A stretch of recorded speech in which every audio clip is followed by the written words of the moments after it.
Here's how to get started using the templates. Head on over to appweavy.ai, sign in, and register.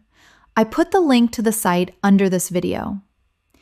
Once you are done registering, you will head back to the School Designer Templates community and click on Classroom. Click on the Free Templates lesson. On the left side, you will see a menu of the different videos you can create.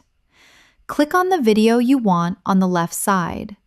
You will see an example of the video and under it a link and relevant information such as token cost and additional instructions on how to create the video.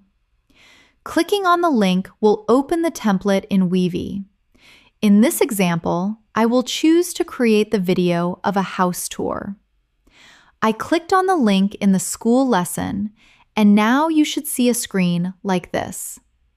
For the house tour, you will need to upload 5 images and click Run. That's it.